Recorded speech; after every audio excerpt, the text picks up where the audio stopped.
Jordan Carter froze as Officer Simmons barked orders, his groceries hitting the pavement. "I didn't do anything," he protested, but the cuffs came anyway. Miles away, Renee Carter's phone buzzed. Jordan arrested.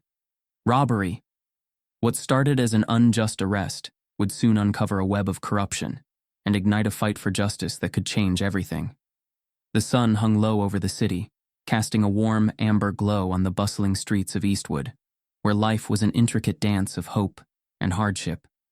Among the crowd, Jordan Carter, a 30-year-old elementary school teacher, stood out, not because of his towering frame or his neatly trimmed hair, but because of the way he moved through life with quiet dignity. Known as Mr. C to his students, Jordan had a natural gift for connecting with people. His classroom walls were covered in colorful posters and artwork, reminders of his mission to inspire children to dream beyond their circumstances. After school hours, Jordan volunteered at the local community center, helping teens find their footing in a world that seemed stacked against them. "You've got what it takes," he often told them, his voice calm but resolute. At home, he cared for his elderly mother, ensuring her evenings were filled with laughter despite her arthritis. In every sense, Jordan was a pillar of the community, someone who carried the weight of others' struggles while quietly managing his own. Jordan's sister, Renee Carter, shared his unyielding spirit, but expressed it through a razor-sharp legal mind. At 33, Renee had built a reputation as one of the most fearless civil rights attorneys in the state. Her journey had not been an easy one. From their modest upbringing in Eastwood to enduring the microaggressions and outright racism of law school, Renee had learned to thrive in the face of adversity. Her victories in court had earned her respect, but they also made her a target of those who sought to maintain the status quo. Despite their demanding lives, the siblings remained close. They often reminisced about their late father, a preacher who had instilled in them a deep sense of justice. "Do the right thing, even when it costs you," he used to say. His words had become their compass. The world they lived in, however, was anything but just. Eastwood was a city divided, not by walls, but by invisible lines of inequality. For every thriving neighborhood, there were two where opportunities were scarce, and law enforcement loomed like a storm cloud. The systemic racism woven into the fabric of their society wasn't new, but it felt heavier with every news story about unarmed black men and women facing brutality. Jordan often felt that weight pressing on him as he walked home, clutching his backpack tight to avoid suspicion. One Friday evening, after tutoring a group of teenagers, Jordan decided to stop at a convenience store to grab snacks for his mother. The store was nearly empty, save for a clerk stocking shelves and a young woman browsing magazines. Jordan greeted the clerk, picked up a bag of chips and a bottle of juice, and headed to the register. Just as he stepped outside, he heard a sharp voice behind him. "Hey you, stop right there." Turning, he saw a police officer approaching with his hand on his holster. Officer Brett Simmons was well known in Eastwood, not for protecting the community, but for patrolling it like a hunter stalking prey. With a permanent scowl and an air of unchecked authority, Simmons had developed a reputation for targeting young black men, justifying his actions with vague accusations and fabricated reports. Jordan froze, unsure of what had triggered the confrontation. "Is there a problem, officer?" he asked, his voice steady but cautious. Simmons narrowed his eyes. "We got a report of a robbery nearby. You match the description." "A robbery?" Jordan's brows furrowed in disbelief. "I just came from the community center. You can check." "Don't tell me what I can or can't do," Simmons snapped, stepping closer. The young woman from inside the store peeked out, but quickly looked away, unwilling to get involved. Jordan raised his hands, palms open. "I didn't do anything wrong." Simmons ignored him, pulling out handcuffs. "Turn around." "What? Why?" "Resisting arrest now, huh?" Simmons smirked. "You're just digging yourself deeper." Despite his protests, Jordan was forced against the patrol car and cuffed. His voice cracked as he pleaded. "I'm telling you the truth. I didn't do anything." The scene played out as though scripted, a common story too often told. A black man, guilty only of existing in the wrong place at the wrong time, subdued by a system eager to strip him of his humanity. Simmons called for backup, exaggerating his report over the radio. Suspect resisting, possible connection to armed robbery. By the time Jordan was hauled away in the squad car, the neighborhood had started to stir. News spread quickly, reaching Renee's phone just as she was wrapping up a late-night strategy session with her legal team. Her hand tightened around her phone as she read the text. Jordan arrested. They're saying robbery. Her heart sank, but only for a moment. Then it ignited with the same fire that had carried her through countless battles in court. She grabbed her coat and keys, her mind racing through possible scenarios. As she drove toward the station, her father's words echoed in her mind. Do the right thing, even when it costs you. She didn't yet know what the cost would be, but she was ready to pay it. Jordan sat on the cold, hard bench of the holding cell, his head in his hands. The dim, fluorescent light buzzed overhead, casting harsh shadows across the room. The stench of urine and disinfectant mixed with the faint metallic tang of blood from a cut on his lip. The humiliation burned deeper than any physical pain. He wasn't just locked behind bars. He was trapped in the cruel machinery of a system designed to see him as a threat, not a human being. His thoughts churned. How did it come to this? He replayed the events over and over, searching for something he could have done differently, some way he could have avoided this nightmare.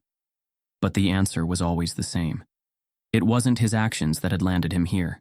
It was who he was. Through the bars, Jordan could see two officers laughing at their desk. One of them was Simmons, the man who had taken his dignity with a smirk. Look at him, Simmons muttered, loud enough for Jordan to hear, probably thinking up his next excuse. Jordan clenched his fists, but he said nothing. He'd learned a long time ago that speaking up in situations like this only made things worse. His throat ached from swallowing words he knew no one wanted to hear. When Renee got the call, her heart stopped.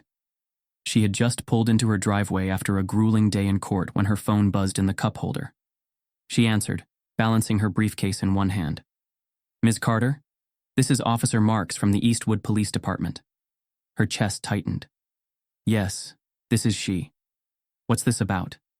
Your brother, Jordan Carter, has been arrested on suspicion of robbery and resisting arrest. For a moment, the world seemed to tilt on its axis. What? That's impossible. Jordan wouldn't hurt a fly. I suggest you come down to the station, Mark said curtly. The line went dead before she could respond. At the police station, Renee's heels clicked sharply against the tiled floor as she stormed toward the desk. Her jaw was set, her expression a mask of control, but inside, her emotions churned like a hurricane. I'm here for Jordan Carter, she announced, her voice firm. The desk sergeant glanced at her, unimpressed. Visiting hours are over. Renee leaned in, her voice dropping into a dangerous calm. I'm not here for a visit. I'm here as his attorney.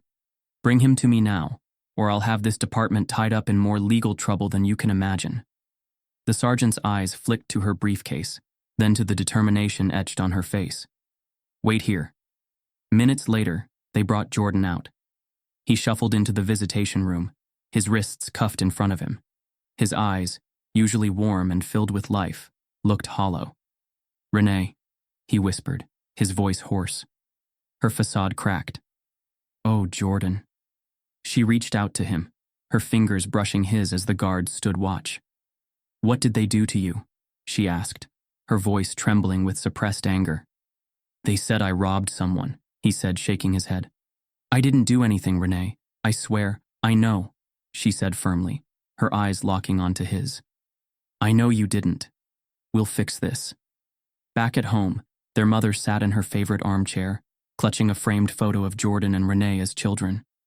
Her hands trembled as she muttered prayers under her breath. The news had hit her hard, stirring old wounds from decades of seeing her community mistreated by those in power. How could this happen to my boy? She whispered, tears streaking her cheeks.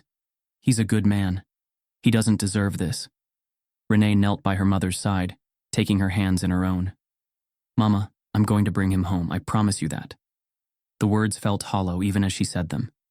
Renee knew the road ahead would be anything but easy. The next morning, Renee dove into action. She reviewed every shred of information she could find about Jordan's arrest. The police report was thin, too thin. According to Simmons, Jordan had matched the description of a robbery suspect and had become combative during questioning.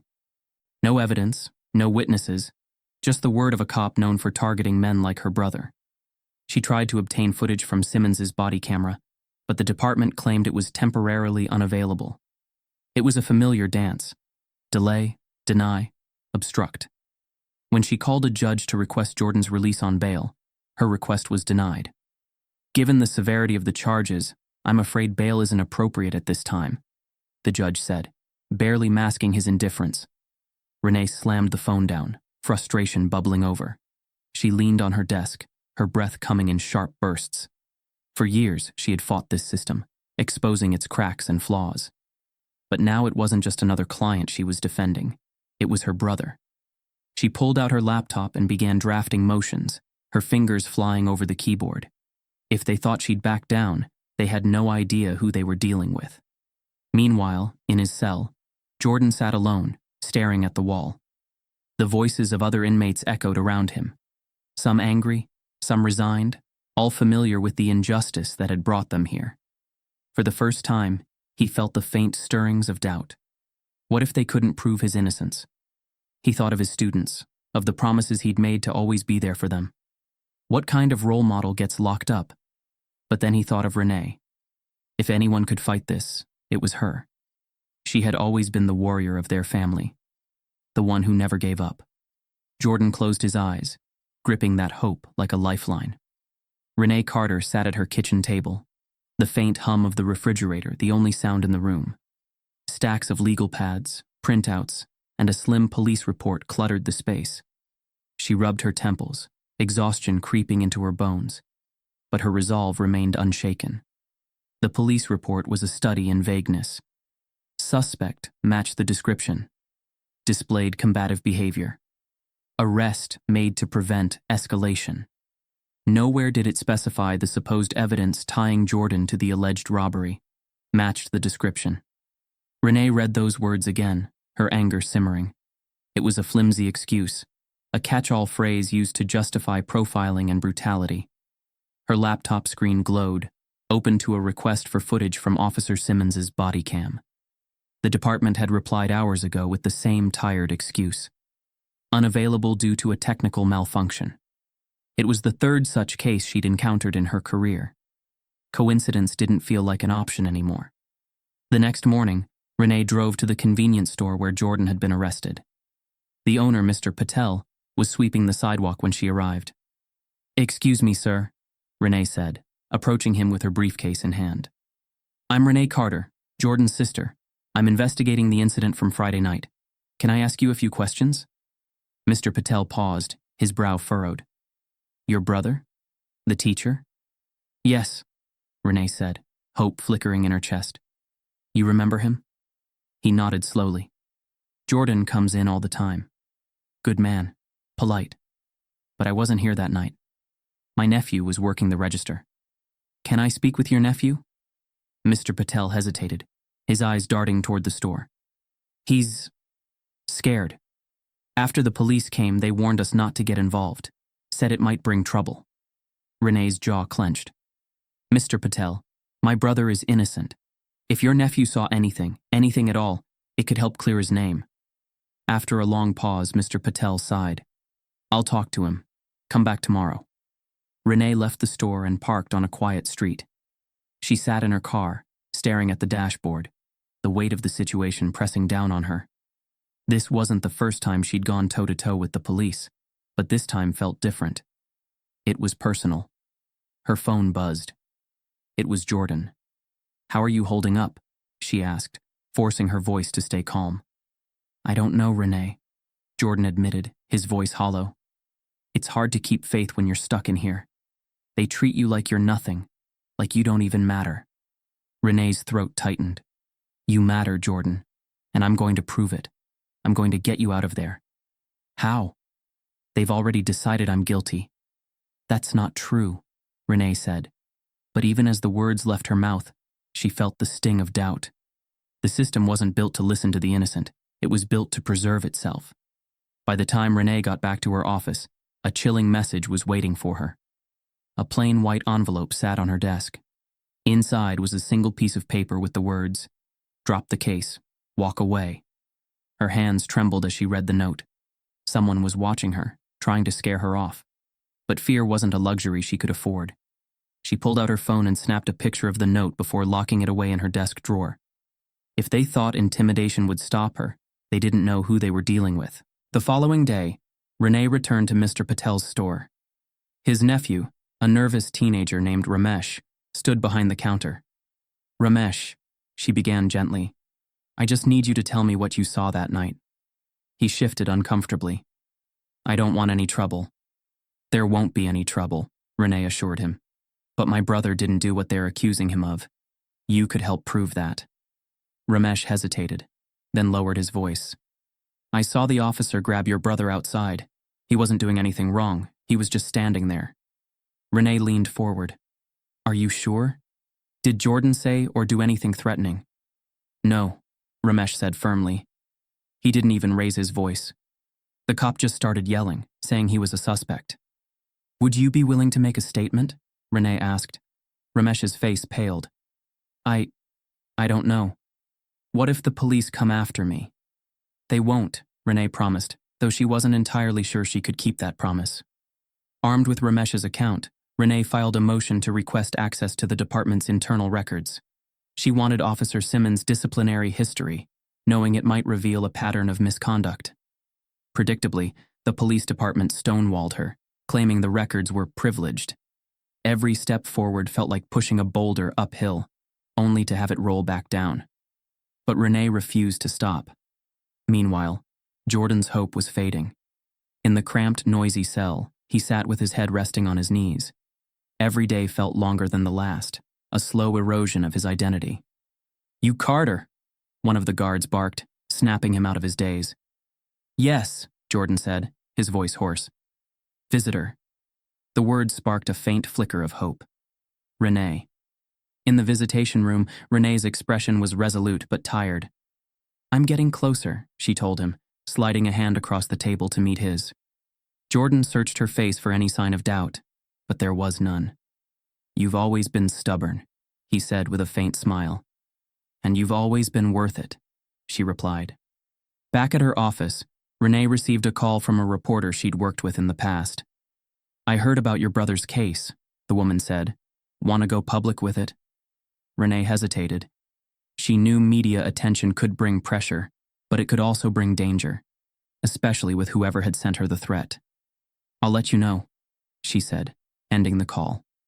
As she hung up, her phone buzzed again. This time, a text from an anonymous number.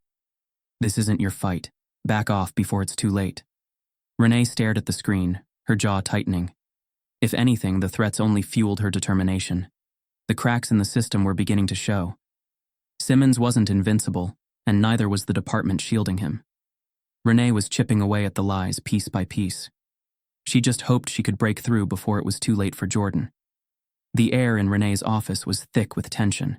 She sat hunched over her desk, skimming through a stack of documents she had fought tooth and nail to obtain. Simmons's personnel file had finally landed in her inbox after days of legal wrangling and escalating pressure on the department. Her heart pounded as she flipped through the pages. Suspensions, complaints, settlements.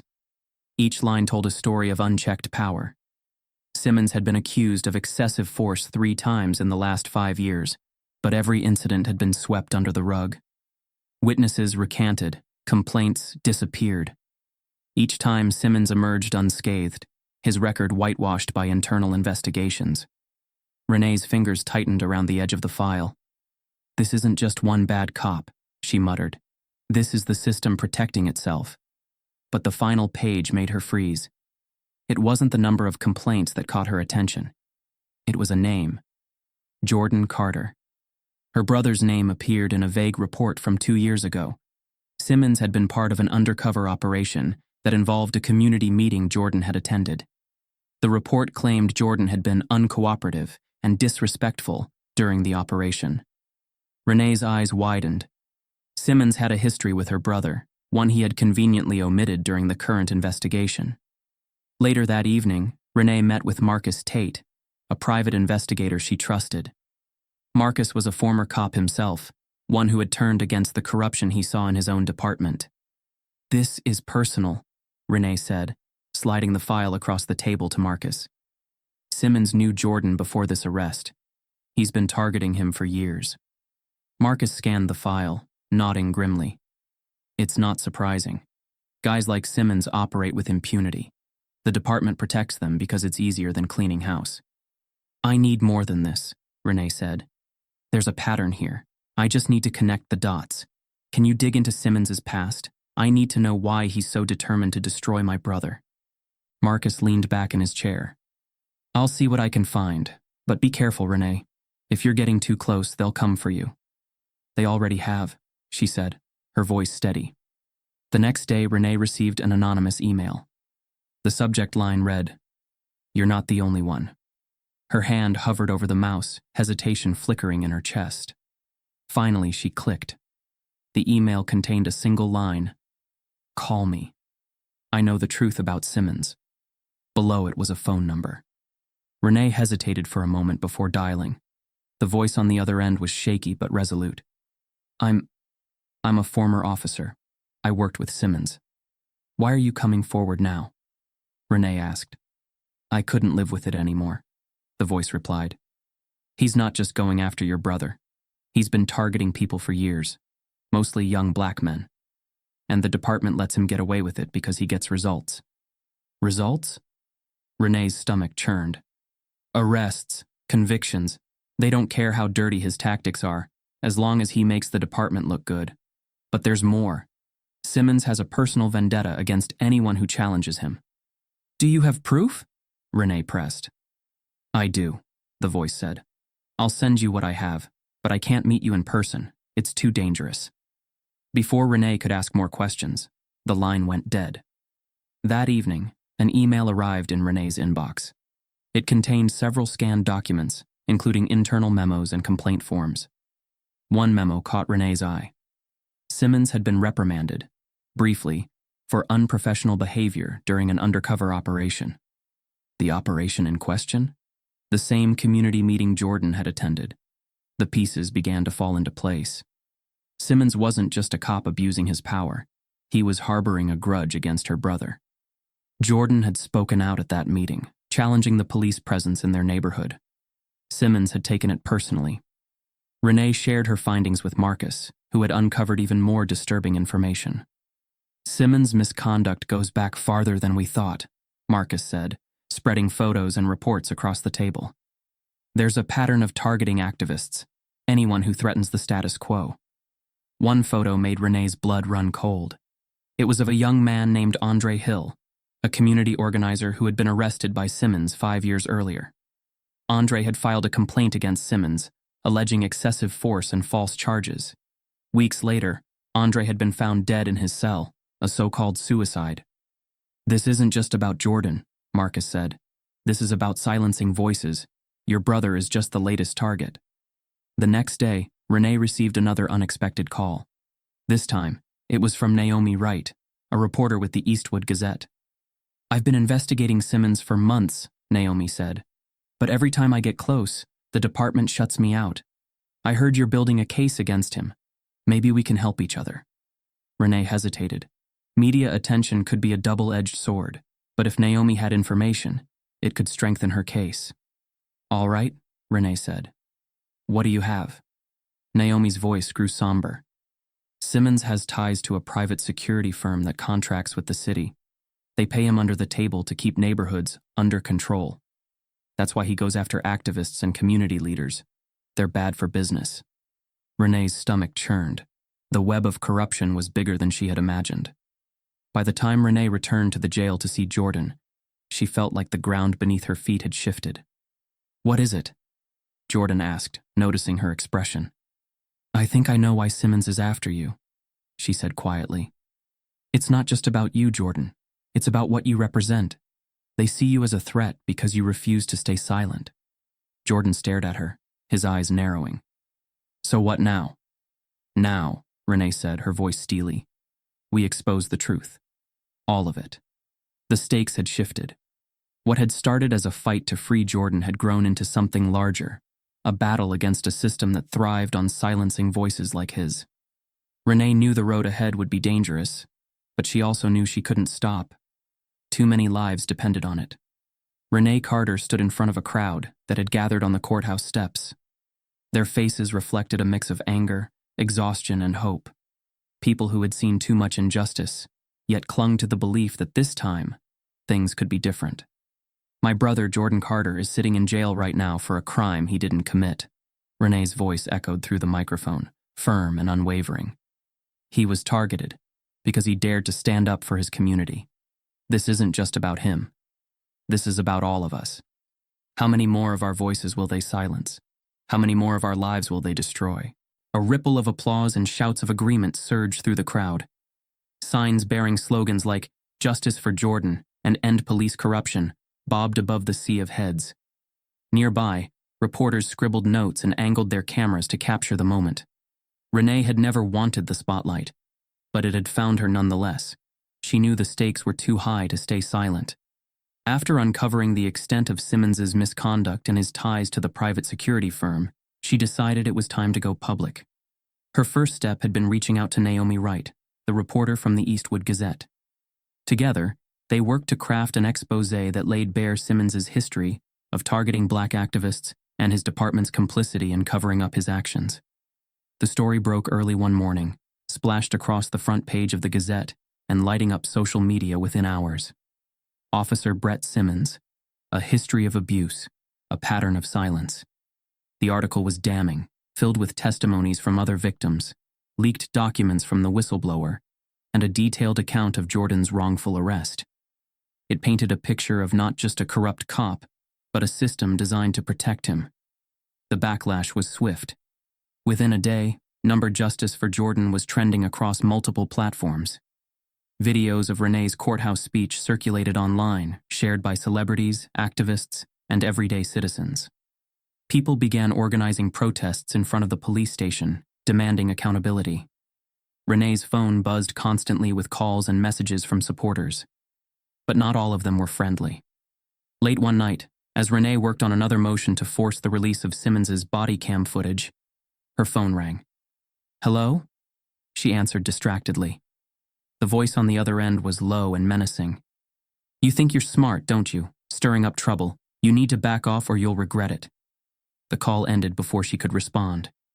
Renee set her phone down, her hands trembling. She took a deep breath, forcing herself to calm down. Fear was what they wanted. It was a tool to keep people like her silent. But she refused to be silenced. She saved the number and forwarded it to Marcus, who was helping her document every threat. "If they're trying to scare you, it means you're making progress," he said. As the protests grew larger, the city's leadership could no longer ignore the outcry. The mayor released a carefully worded statement, promising a thorough investigation into Simmons's actions.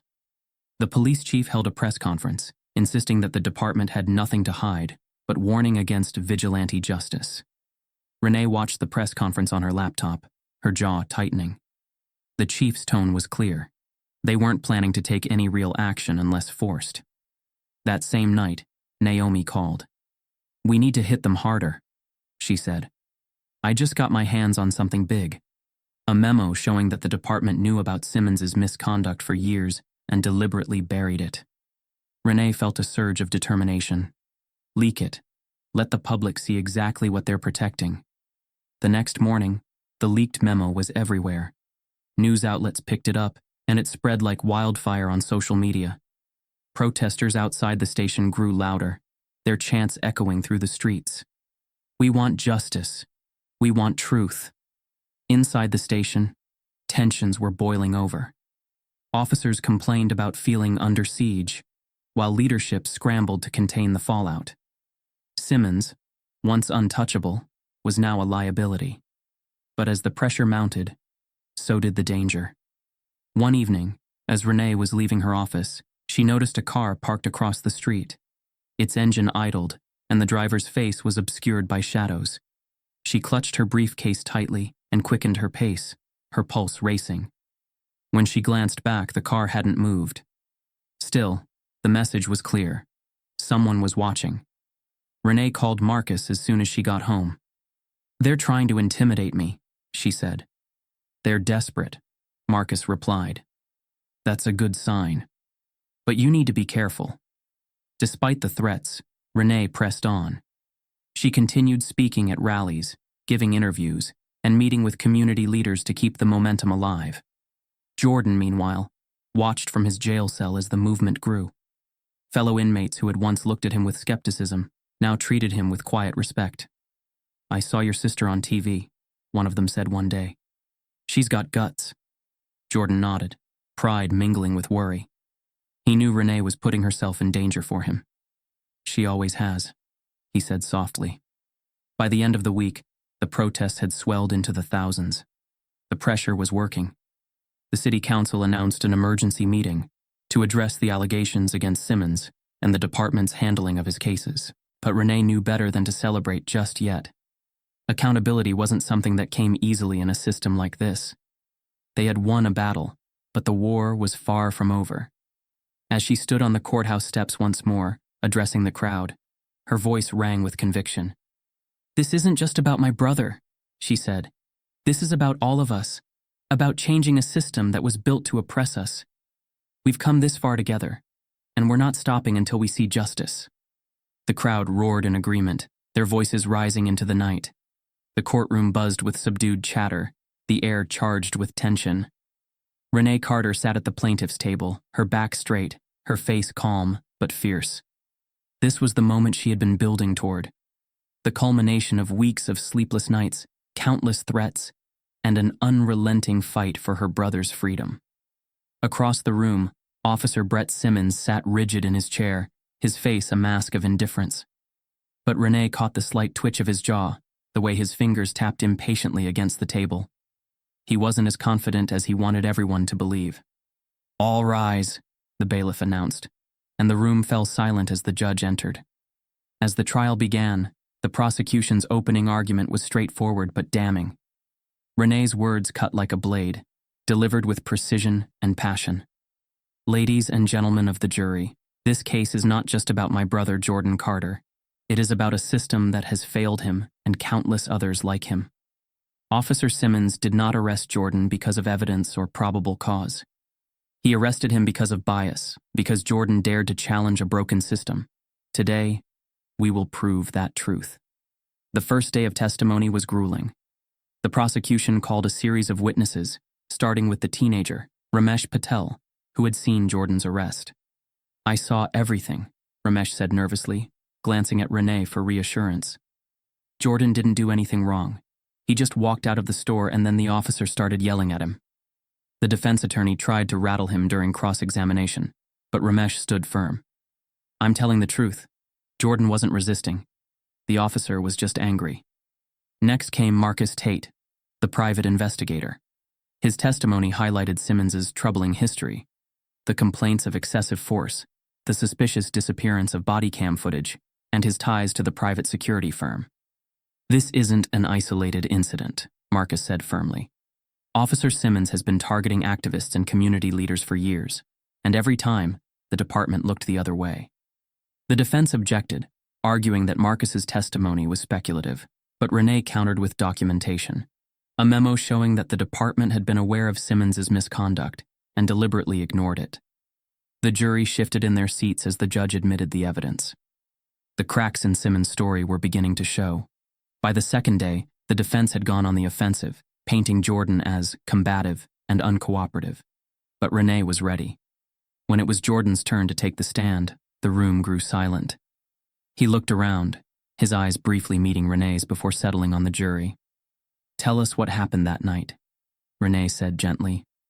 Jordan took a deep breath. "I had just left the community center. I stopped at the store to get snacks for my mom. When I came outside, Officer Simmons stopped me. He said I matched the description of a robbery suspect. I told him I didn't do anything, but he didn't listen. He just grabbed me." His voice cracked, but he continued. "I kept thinking, what if he shoots me? What if I don't make it home? I didn't do anything wrong, but it didn't matter. To him, I was guilty the moment he saw me." Tears welled up in the eyes of some jurors. The human toll of the injustice was undeniable. Renee's final weapon came in the form of an unexpected ally, Naomi Wright, the investigative journalist. Naomi took the stand, holding a flash drive in her hand. What's on this drive? Renee asked. Footage, Naomi replied. Security camera footage from the convenience store that night. It was erased from the police department's files, but I was able to recover it. The courtroom erupted in murmurs. The defense immediately objected, claiming the evidence was inadmissible, but the judge overruled them. Naomi's footage played on the courtroom screens. The video showed Jordan calmly exiting the store, chips and juice in hand. Then Simmons appeared, aggressive and hostile from the start. There was no sign of resistance, no justification for the arrest. The silence in the room was deafening as the footage ended. Simmons shifted uncomfortably in his seat, his composure finally cracking. In her closing arguments, Renee spoke with fire and conviction. You've seen the truth with your own eyes. Officer Simmons didn't arrest Jordan because of evidence. He arrested him because of bias, because he could. This case is about more than one man. It's about a system that allows people like Simmons to act without accountability. Today, you have the power to say, no more. The jury deliberated for hours, but when they returned, their verdict was clear. Not guilty. Jordan exhaled sharply, his shoulders shaking with relief. Renee reached for his hand, her grip firm and reassuring.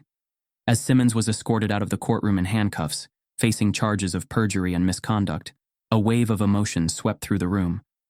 Justice had been served, not just for Jordan, but for everyone who had fought alongside him. Outside, the crowd erupted in cheers as Renee and Jordan stepped out of the courthouse together. You did it, Jordan said, his voice thick with gratitude. No, Renee replied, her eyes scanning the crowd. We did it. Together. The fight wasn't over, but for the first time in weeks, it felt like they could finally breathe. The courtroom had emptied, but Renee and Jordan lingered in the hushed space, their emotions catching up to them now that the storm had passed. The words, not guilty, still echoed in Jordan's mind, a phrase he had prayed for but dared not fully believe until now. Renee placed a hand on his shoulder, steadying him as he wiped away tears. You're free, she said softly, her voice laced with both relief and exhaustion. Because of you, Jordan replied, his voice hoarse. He looked at his sister, his protector, his champion, and shook his head. I don't even know how to thank you. You don't have to, Renee said, her lips curving into a small, tired smile. This is what family does. Outside the courthouse, a crowd erupted into cheers the moment Jordan and Renee stepped into the sunlight. Signs bearing justice for Jordan waved in the air, and chants of no justice, no peace reverberated through the streets. Their mother pushed through the throng, her face streaked with tears of joy. My boy, she cried, pulling Jordan into her arms. She held him tightly, as if afraid that letting go might make him disappear again. Jordan buried his face in her shoulder. I'm home, Mama. I'm home. Renee stood beside them, the sight of her family reunited filling her with a deep sense of accomplishment. For a moment, the fight, the sleepless nights, the threats, it all felt worth it. The fallout for Officer Simmons was swift. The evidence presented during the trial, along with mounting public pressure, had been too damning to ignore. The department suspended him indefinitely, pending an internal investigation. Charges of perjury, evidence tampering, and abuse of power were filed against him. But Renee knew better than to claim victory too soon. Simmons was just one man in a system that had allowed him to thrive. Still, his downfall was a crack in the wall, a small but significant step toward accountability. Back at their modest family home, Jordan sat at the kitchen table, a steaming cup of coffee in his hands. Renee sat across from him, her laptop open as she typed furiously. You're working already? Jordan asked, a faint smile tugging at his lips. There's no rest for the wicked, Renee quipped, but her tone was lighter than it had been in weeks. She glanced up at her brother, her expression softening. I'm working on a petition to demand a full review of Simmons's cases. He wasn't acting alone, and I intend to prove it. Jordan leaned back in his chair, the weight of the past few weeks still evident in his posture. You never stop, do you? Not when there's work to be done, Renee said. Then after a pause, she added, but this isn't just about me. It's about you too. You've inspired a lot of people, Jordan. People are paying attention now. He nodded slowly, letting her words sink in. I didn't ask for this fight, Renee. I just wanted to live my life. I know, Renee said, her voice tinged with empathy. But sometimes life doesn't give us a choice. And because of you, a lot of people are going to see that it's okay to fight back. Later that evening, the family gathered in the living room, a rare moment of quiet. Their mother sat with her Bible, whispering prayers of gratitude. Renee leaned against the wall, watching Jordan with a mix of pride and concern. "This changed us," Jordan said suddenly, breaking the silence. He looked at Renee and their mother. "All of us." "It has," Renee agreed. "But it's also given us a chance to change things for others." Jordan smiled faintly, the kind of smile that carried both weariness and hope. "I just hope it lasts. I hope it's not just noise." "It'll last if we make it last," Renee said firmly. "This isn't the end. It's the beginning." In the days that followed, Renee's fight continued. She worked with community leaders to push for independent oversight of the police department. Jordan, too, found himself drawn into the movement, speaking at rallies and sharing his story. One evening, after addressing a crowd of students at the community center, he stood in front of a mural that had been painted in his honor. It depicted him holding a book in one hand and a pair of broken chains in the other. Beneath it were the words, "Justice begins with us." Renee stood beside him, gazing at the mural. "You've always been a teacher," she said quietly. "Now you're teaching all of us." Jordan looked at her, his eyes filled with gratitude and something deeper. "Hope. And you've always been the fighter. Don't stop." "Never," Renee promised. The fight wasn't over. It might never truly be over. But as the Carter family stood together, united by love and resilience, they knew they had made a difference. And sometimes, that was enough to spark a change that could grow into something far greater. In the distance, the chants of a new protest echoed through the streets. Renee and Jordan exchanged a look, and without a word, they stepped into the night, ready to continue the fight. If this story moved you, don't let it stop here. Help spread the message. Like this video to show your support for justice, share it with others to raise awareness, and subscribe for more powerful stories that inspire change. Together, we can spark conversations, challenge injustices, and make a difference. Your voice matters.